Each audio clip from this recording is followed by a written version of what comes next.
ಆತ್ಮೀಯ ಗೆಳತಿಯರೇ ಹಾಗೂ ಸಾಹಿತ್ಯ ಬಂಧುಗಳೇ, ಸವಿನಯ ವಂದನೆಗಳು.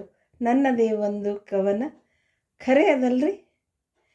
ಆಡಿ ಬಾಯನ ಕಂದ ಅಂಗಾಲು ತೊಳೆದೇನ, ಆಡಿ ಬಾಯನ ಕಂದ ಅಂಗಾಲು ತೊಳೆದೇನ, ನೀರಾಟ ಆಡಿಲ್ಲ ಕಾಲಿಗೆ ಕೆಸರು ಮೆತ್ತಿಲ್ಲ, ಹೇಗೆ ತೊಳಿತೀಯವ್ವ.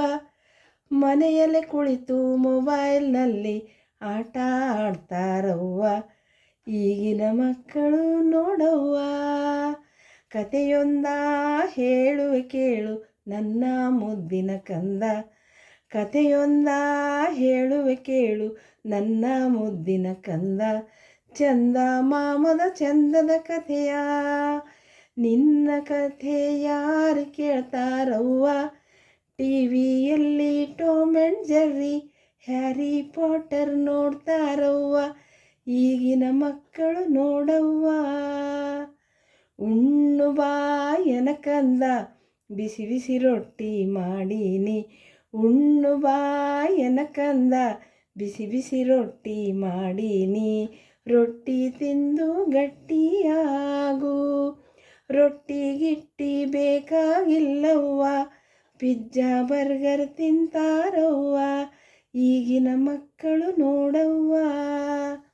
ತಿಂಡಿ ತಿನ್ನು ಬಾ ಕಂದ ಉಂಡಿ ಚಕ್ಕುಲಿ ಮಾಡೀನಿ, ತಿಂಡಿ ತಿನ್ನು ಬಾ ಕಂದ ಉಂಡಿ ಚಕ್ಕುಲಿ ಮಾಡೀನಿ, ರುಚಿಯಾದ ಬಾಯಾಗಿಟ್ಟರೆ ಕರಗತಾದ, ಉಂಡಿ ಬೇಡ ಚಕ್ಕುಲಿ ಬೇಡವ್ವ, ಕೇಕ್ ಚಾಕ್ಲೇಟ್ ಬಿಸ್ಕಿಟ್ ಬೇಕವ್ವ, ಈಗಿನ ಮಕ್ಕಳು ನೋಡವ್ವ. ಎಲ್ಲದಕ್ಕೂ ಹಂಗ್ಯಾಕಂತಿ, ಎಲ್ಲದಕ್ಕೂ ಹಂಗ್ಯಾಕಂತಿ, ಹಳೇದು ಮತ್ತ ಮರುಕಳಿಸ್ತೈತಿ, ಮಕ್ಕಳದು ಬಿಟ್ಟು ಬಿಡು ದೊಡ್ಡವರದು ಹೇಳ್ತೀನಿ ಕೇಳವ್ವ.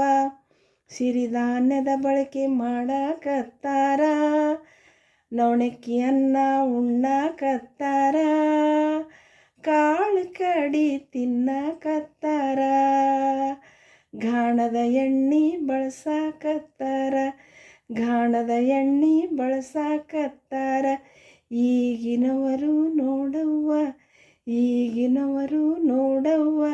ಖರೆ ಅದಲ್ರಿ. ಧನ್ಯವಾದಗಳು.